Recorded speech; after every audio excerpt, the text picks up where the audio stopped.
हाँ, तो हम लोग क्या पढ़ रहे थे?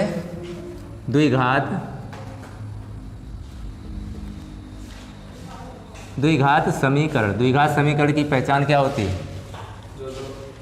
द्विघात समीकरण की पहचान क्या होती है? नंबर 1, इसकी जो सबसे बड़ी घात होगी वो कितनी होगी? 2। नंबर 2, इसके मूल कितने होते हैं? इसके मूल भी कितने होंगे? 2। द्विघात अगर समीकरण है तो इसके मूल भी 2 होते हैं। तो यहाँ पर आपको सबसे बड़ी पहचान क्या याद रखनी है कि अगर किसी भी समीकरण के दिए गए बहुपद में अगर घात 2 है तो वो कितने घात समीकरण होगा? द्विघाती समीकरण। अगर आपसे पूछेगा कि द्विघात समीकरण के कितने मूल होते हैं, कितने मूल होते हैं? वो भी 2। अगर द्विघात समीकरण है तो मूल भी कितने होंगे? 2। यहाँ पर जो मूल होते हैं, मूलों को हम मानते हैं पहला मूल अगर अल्फ़ा है तो दूसरा मूल कितना होगा? बीटा। अगर आपसे कहा जाए कि अगर किसी जो 2 मूल हैं, अगर किसी समीकरण के मूल अल्फ़ा और बीटा हैं तो द्विघात समीकरण ज्ञात कीजिए, तो तब द्विघात समीकरण क्या होगा? तो द्विघात समीकरण को याद रखने के लिए आपको एक फार्मूला याद रखना है, x² minus alpha plus beta into x और प्लस अल्फ़ा इंटू बीटा बराबर 0। मतलब है कि द्विघात समीकरण का ये फार्मूला होता है x² minus alpha plus beta, यानी कि मूलों का योगफल इंटू एक्स और प्लस अल्फ़ा इंटू बीटा, मतलब दोनों मूलों का गुणनफल बराबर 0। अब यहाँ पर 1 मिनट के लिए मान लें कि अल्फ़ा का मान 3 है और बीटा का मान कितना है? 2 है। अगर अल्फ़ा का मान 3 और बीटा का मान 2 दे दिया जाए तो आपसे पूछेगा कि द्विघात समीकरण क्या होगा? तो द्विघात समीकरण क्या होगा? यहाँ पर x² minus alpha plus beta, alpha के स्थान पे क्या रखेंगे? 2 और बीटा के स्थान पर 3 और 2 इंटू एक्स और प्लस अल्फ़ा इंटू बीटा, यानी कि 3 गुणा 2, तो x² माइनस ये कितना हो जाएगा? 3 और 2 5x और प्लस 3 दूनी 6 बराबर 0। तो ये बनेगा द्विघात समीकरण। तो इस समीकरण की सबसे बड़ी घात कितनी है? 2 है। अगर सबसे बड़ी घात अगर इसकी 2 है तो ये समीकरण कौन सा होगा? द्विघात समीकरण। तो यहाँ तक बात समझ में आई। अगर 2 मूल दिए जाएँ तो द्विघात समीकरण अगर आपसे पूछा जाए तो आप बना लोगे? बन जाएगा। फार्मूला क्या है? x² minus alpha plus beta into x plus alpha into beta बराबर 0। अब अगला जो सवाल बनेगा कि बताइए कि ये द्विघात समीकरण है या नहीं है। हाँ, पहला सवाल बोलो, फटाफट बोलो। 2x माइनस 1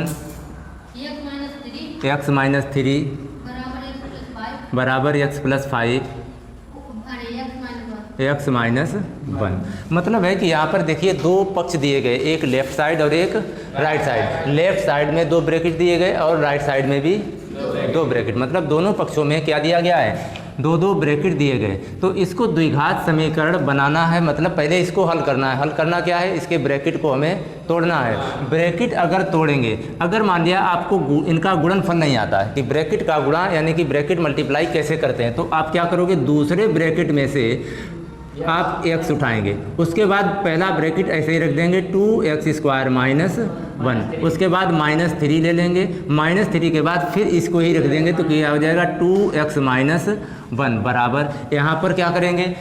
x उठाइए, मतलब दूसरे ब्रैकेट का पहला पद और दूसरा पद बारी बारी से उठाएंगे। तो पहला पद कितना है? x, पहला ब्रैकेट कितना है? x प्लस 5, -1 उठाइए ये वाला, फिर उसके बाद क्या करेंगे? x plus 5।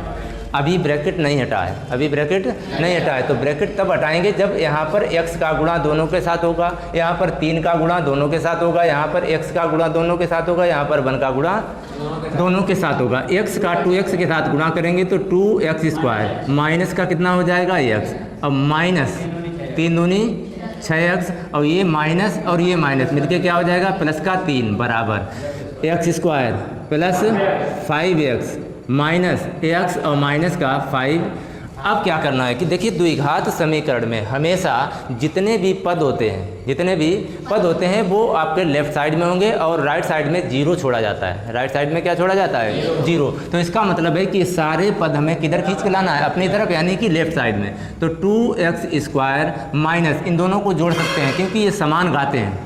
हमेशा जो चर होते हैं चरों को समान घातों में जोड़ा जाता है। समान घातों का मतलब देखिए यहाँ पर घात 1 है, इसकी घात 1 है, तो माइनस का 1 और माइनस का 6 कितना हो गया, माइनस का 7x प्लस 3। इसको इधर लाएंगे तो इधर लाएंगे तो ये कितना हो जाएगा, माइनस का x स्क्वायर और 5 प्लस का है और माइनस का 4 है, तो 5 में से 1 घट जाएगा, तो 5 में से 1 घटाएंगे कितना बचेगा, माइनस का 4 प्लस का 4 और प्लस का 4 जब इधर लाएंगे तो हो जाएगा माइनस का 4x और माइनस का 5 है तो क्या कर जाएंगे, प्लस का 5 बराबर 0। अब यहाँ पर देखिए ये एक्स स्क्वायर मतलब अब आपको पूरे बहुपद में यानी कि पूरे समीकरण में देखना है समान घातें किन किन पदों की हैं। एक तो 2 घात यहाँ पर है, दूसरी 2 घात यहाँ पर है, तो 2x स्क्वायर ये है माइनस एक्स स्क्वायर ये है, तो 2x स्क्वायर में से एक्स स्क्वायर घट जाएगा तो कितना बचेगा, एक्स स्क्वायर। अब क्या बचा, माइनस का 7x और माइनस का 4x, दोनों ऋणात्मक है, दोनों माइनस का है तो माइनस कितना हो जाएगा ये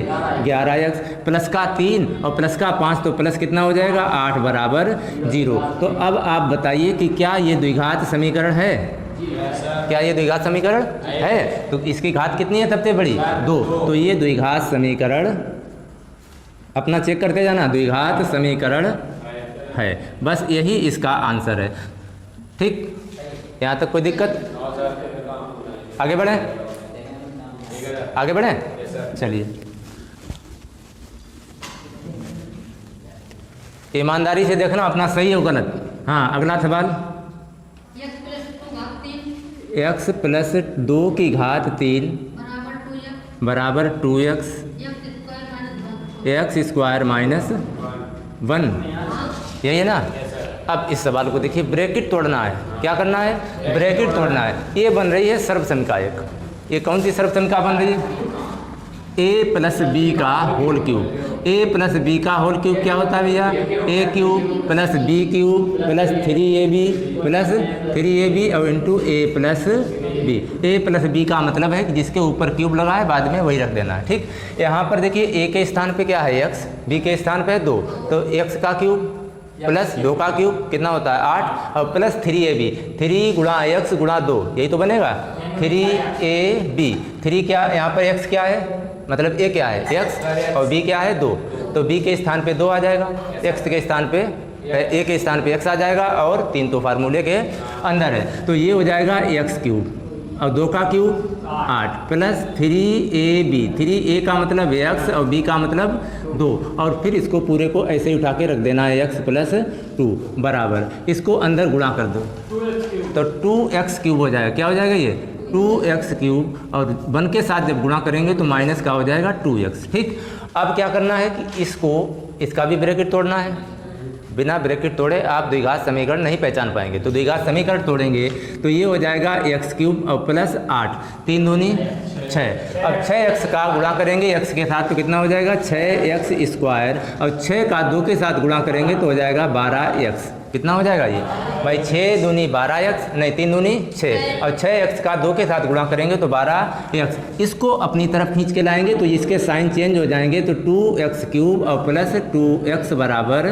0। मतलब है कि पक्षांतर नियम में क्या होता है, प्लस वाला माइनस हो जाता है और माइनस वाला प्लस हो जाता है। पक्षांतर नियम तो पता ही है, उनके साइन चेंज हो जाते हैं, अगर प्लस का है तो माइनस हो जाएगा और माइनस है तो प्लस। अब यहाँ पर समान घातें ढूंढिए, घात 3 मतलब सबसे पहले आपको पकड़ना है सबसे बड़ी घात, मतलब ये एक नियम होता है लिखने का, सबसे पहले किसको लिखना है, सबसे बड़ी घात। तो ये 1 प्लस का है और 2 माइनस का है, तो माइनस क्या क्या बचेगा x क्यूब, उसके बाद x स्क्वायर ये है, इसका जोड़ा नहीं है तो इसको ऐसे ही लिख दो 6x स्क्वायर, उसके बाद क्या बचा ये 12x और ये 2x, तो मिलके कितना हो गया 14x और प्लस का कितना बचा ये 8 बराबर 0। तो अब बताइए कि इस समीकरण को देखकर क्या ये द्विघात समीकरण है, द्विघात समीकरण नहीं है, क्योंकि इसकी सबसे बड़ी घात कितनी है 2 है, तो हम यहाँ पर क्या इसका आंसर होगा द्विघात समीकरण, द्विघात समीकरण नहीं है। बस आपका ये इस प्रश्न का हो जाएगा आंसर। किसी कोई दिक्कत, अगर ऐसी कोई चीज़ हो जो ना यहाँ से यहाँ तक समझ में आई हो तो वो आप पूछ सकते हैं और अपना आंसर भी मैच कराते रहना। 4x स्क्वायर माइनस 13x और प्लस 9 बराबर 0। द्विघात समीकरण को क्या करना है, हल। क्या करना है, यहाँ पे हल करना है। हल करने से मतलब होता है कि इसके गुणनखंड कीजिए। क्या करना है, इसको इसके गुणनखंड करना है। अगर गुणनखंड करना है तो सबसे पहला काम आपको देखना है कि द्विघात समीकरण का जो रूप होता है ax² plus bx plus c बराबर 0, यही होता है। x² का गुणांक a होता है, x का गुणांक b होता है, अचर पद को हम c कहते हैं। तो सबसे पहला हमारा जो काम होगा a गुणा c, मतलब x² का गुणांक तथा अचर पद का क्या करते हैं, गुणनफल। तो गुणनफल करेंगे तो यहाँ पर इनकी तुलना कीजिए तो a की जगह पे क्या है 4, b की जगह पे क्या है 13 और c की जगह पर 9। तो यहाँ पर क्या करेंगे 4 गुणा 13 नहीं 4 गुणा 9 बराबर कितना हो गया 36। अब 36 के आप ऐसे दो फैक्टर करेंगे जिनको जोड़ने या घटाने पर b मिल जाए, मतलब x का गुणांक यानी कि 13 मिल जाए। कितना मिल जाए 13।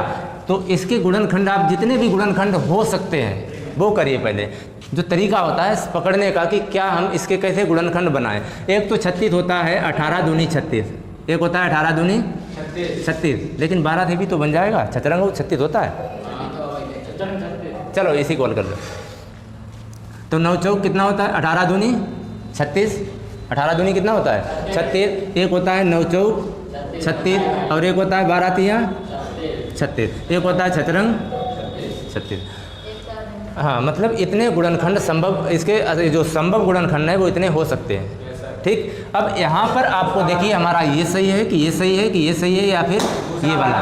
तो इस समीकरण के अनुसार कौन सा सही होगा भाई, 18 में से 2 जोड़ें या घटाएं 13 नहीं मिलेगा, काट दिया। 12 में 3 जोड़ें या 12 में से 3 घटाएं ये भी नहीं मिलेगा, मतलब 13 नहीं मिलेगा। 6 में 6 जोड़ें या घटाएं ये भी 13 नहीं मिलेगा। तो 9 में 4 जोड़ें तो 13 हो जाएगा। 9 में कितना जोड़ेंगे 4 जोड़ेंगे तो 13 हो जाएगा। माइनस का 13 चाहिए, ये भी देखना है क्या चाहिए माइनस का 13। तो माइनस माइनस दोनों को क्या कर देंगे माइनस, दोनों को माइनस कर देंगे क्योंकि दो ऋणात्मक संख्याओं का योग ऋणात्मक ही होता है। तो -4 और -9 बराबर मिल जाएगा माइनस का 13। तो यहाँ पे लाके रख देंगे तो 4x² माइनस का 9x। 9x को देखिए क्या करेंगे, पहले हम रखेंगे किसको 4 को। क्यों रखेंगे, क्योंकि हमें अभी जोड़ा बनाना है, जोड़ा बना के कॉमन लेना है, क्योंकि 9 और 4 का कोई कॉम्बिनेशन है 9 और 4 में से कोई कॉमन नहीं मिलेगा। तो ऐसे पद साथ में रखिए जहाँ से कॉमन मिल जाए। तो माइनस का क्या रख दें 4x और माइनस का 9x और प्लस का 9 बराबर 0। अब देखिए यहाँ पर हमें क्या करना है, जोड़े बनाना है। जोड़ा बना दिया, जोड़ा बनाने से यहाँ से क्या कॉमन मिलेगा 4 कॉमन मिलेगा। तो यहाँ से हम 4 कॉमन ले लेंगे और x भी कॉमन मिलेगा। तो यहाँ कितना बचेगा x और माइनस बचेगा 1। इन दोनों में क्या कॉमन है, इन दोनों में कितना कॉमन है 9। अगर -9 कॉमन ले लेंगे यहाँ भी बचेगा x - 1। अब x - 1 और x - 1 फिर पुनः कॉमन ले सकते हैं। तो ये x - 1 और इधर कितना बचेगा 4x - 9 बराबर 0। बस यहीं तक हमें इसको हल करना है। अगर 0 मान के करते हो तो क्या करोगे, यदि x में -1 बराबर 0 तो x बराबर कितना हो जाएगा 1। यदि 4x - 9 बराबर 0, यहाँ पर भी x का मान निकालेंगे तो 4x बराबर 9 को दूसरी तरफ फेंकेंगे। जब उधर फेंक देंगे तो ये माइनस का है तो किसका हो जाएगा प्लस, और x का मान कितना हो जाएगा 9/4। मतलब है यहाँ तक भी इसको हल कर सकते हैं। ठीक, यहाँ तक की दिक्कत समझ में आया कि नहीं आया, आगे बढ़ें। कि इस समीकरण को अगर हल करना है तो सबसे पहले इसे सरल बनाना पड़ेगा। इसको क्या करना पड़ेगा, सरल करना पड़ेगा। और सरल करने से मतलब क्या होता है कि ये 2 परिमेय संख्याएं इधर दी गई हैं, 2 परिमेय संख्याएं इधर दी गई हैं। परिमेय संख्या होती है अंत बटे हर, या इसको एक भिन्न भी हम कह सकते हैं। भिन्नों को हल करने का नियम क्या होता है, हर का एलसीएम। क्या करेंगे, हर का एलसीएम इधर भी करेंगे, हर का एलसीएम इधर भी। तो इधर ये कितना एलसीएम हो जाएगा 3x, इधर कितना हो जाएगा 12x। कितना हो जाएगा 12x। अब इनका कर दो क्रॉस मल्टीप्लाई, तो ये हो जाएगा x² + 3 × 9 बराबर x² plus x² + 9/3x, x² plus 12 = 108। 144। अब देखिए इसको हल्का कर सकते हैं कहीं पे, इसको कहीं पे, चलो नहीं समझ में आ रहा है, क्रॉस मल्टीप्लाई कर दो। क्या कर दें?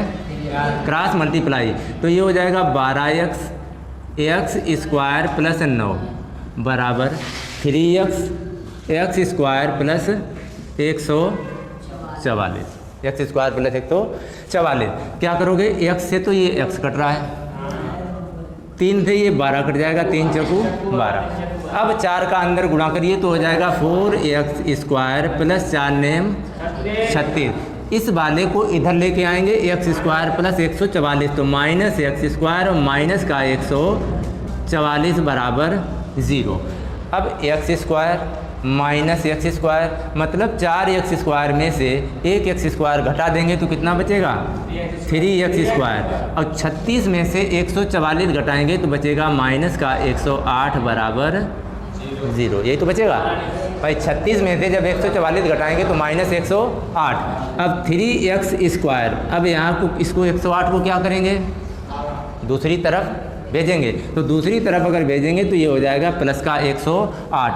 3 से इसे काटेंगे, 3 तुरका 9 बचा 1, यहाँ हो गया 18, 3 18। x² बराबर कितना मिल गया आपका? 36। अब आपको नियम क्या है कि x इधर से स्क्वायर हटाएंगे तो दूसरी तरफ वर्गमूल लग जाता है। x बराबर कितना हो जाएगा? x बराबर अंडर रूट 36, तो x बराबर प्लस माइनस अंडर रूट 6। मतलब है कि जब द्विघात समीकरण में x का मान अगर निकालते हैं तो वो प्लस माइनस के साथ में लिया जाता है। तो इसका जो x का मान होगा वो क्या हो जाएगा? x बराबर 6 कामा माइनस 6। ये होगा इस प्रश्न का आंसर। मतलब इसको यहाँ तक हमें हल करना है, मतलब इसी को हल करना है, हल बनाना है। तो इसका ब्रैकेट तोड़ो भाई। ये समीकरण दिया गया है, सवाल दिया गया, समीकरण नहीं दिया गया। अभी हमें इसको समीकरण बनाना है। अभी इसको क्या करना है? समीकरण बना के इसको हल करना है। समीकरण बना के इसको हल करना है। हल करने का नियम क्या है? पहले ब्रैकेट तोड़ें। पहले क्या करेंगे? इसको ब्रैकेट तोड़ेंगे। ब्रैकेट तोड़ने का नियम क्या है? x उठाइए, x माइनस 2 प्लस 5 उठाइए, x माइनस 2 बराबर 5।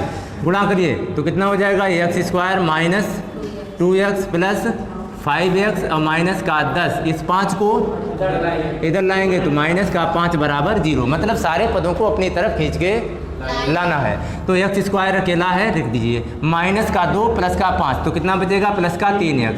प्लस का कितना बचेगा? 3x। और 10 माइनस के और प्लस माइनस के 5 कितना हो जाएगा? माइनस का 15 बराबर 0। अब इसके अब यहाँ पर किसके फैक्टर करना है? अचर पद कौन है? 15। कौन है यहाँ पे? 15। अगर 15 के फैक्टर करना है तो ऐसे फैक्टर करो कि जोड़ने या घटाने पर हमें कितना मिल जाए? 3। तो फैक्टर करिए। एक होता है 5 तिया 15, 5 तिया 15। यहाँ पर आकर हम फेल हो जाते हैं। अगर मान लिया गुणनखंड, क्योंकि 5 तिया 15 इकलौता ही गुणनखंड होता है। एक 15 एकन और 15 होता है, लेकिन वो यहाँ पर नहीं लगेगा ना। तो ये लग रहा है, तो क्या करोगे? अब लगा दो सूत्र विधि। क्या लगा देंगे? सूत्र विधि। सूत्र विधि में क्या करोगे? x का a का मान कितना है? यहाँ पे a का मान कितना है? 1, b का मान कितना है? 3 और c का मान कितना है? माइनस का 15। माइनस का, ये माइनस मत भूलना, हाँ, नहीं तो सवाल तुम्हें भूल जाएगा। हाँ, सूत्र क्या होता है? ax बराबर minus B plus minus under root b² minus 4ac upon 2a। तो x बराबर कितना आ जाएगा? Minus B. माइनस बी का मतलब minus 3 plus minus under root b² यानी कि 3 का स्क्वायर माइनस 4a का मान कितना है? 1 और c का मान है माइनस, ये 2 इंटू 1। तो x बराबर minus 3 plus minus under root कितना हो जाएगा? 3 दुर्गा 9 प्लस ये माइनस क्या हो गया? प्लस 15 चौकू 60 बटे 2 एकन 2। तो x बराबर माइनस 3 और प्लस माइनस अंडर रूट 60 और 9 कितना हो गया? 69 बटे 2। बस इसको यहीं तक आपको हल करना है, या फिर अब इनमें एक बार प्लस लेकर और एक बार माइनस लेकर लिख सकते हैं, और नहीं तो यहीं पे ला के छोड़ दोगे तो भी आंसर आपका सही होगा। हाँ, √3x²।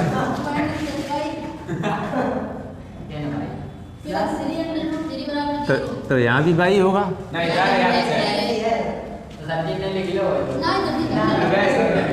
देखिए द्विघात समीकरण में एक ही चर होता है, चाहे x हो चाहे वाई हो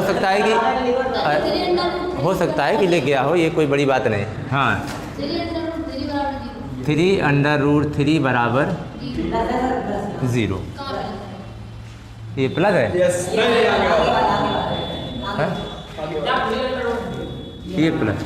चलिए देखिए, इसमें थोड़ा आपको कॉमन लेने में समस्या आ जाती है। ऐसे सवालों में सीधे भाई, ऐसे सवालों में आपको गुणनखंड तो हो जाते हैं। बंद करेगा?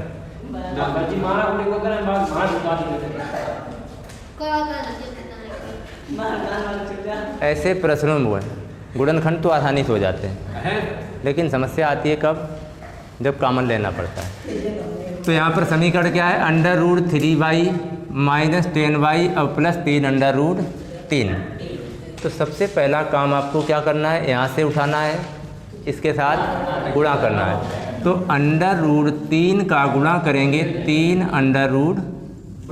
तो ये 3 तो अंडर के बाहर है, 3 बाहर है, और √3 का गुणा √3 में करेंगे तो कितना हो जाएगा? 3। और 3 का गुणा जब 3 में करेंगे तो कितना मिलेगा? 9। और 9 का जब ऐसे फैक्टर करो कि जोड़ने या घटाने पर कितना मिल जाए? माइनस का 10। तो 9 एकन 9 और 9 में से 1 घटा देंगे तो -9 -1 कर देंगे तो कितना हो जाएगा? माइनस का 10y। तो √3y² माइनस का हो जाएगा 9y, माइनस कितना हो जाएगा? 9y, और माइनस हो जाएगा y, और प्लस 3√3 बराबर 0। मतलब है पहला पद आपको ऐसे ही उतार लेना है, अंतिम पद ऐसे ही उतार लेना है, सिर्फ इसकी जगह पर क्या रख देंगे जो आपने अभी गुणनखंड किए हैं। अब इन दोनों का क्या करना है? जोड़ा बनाएंगे।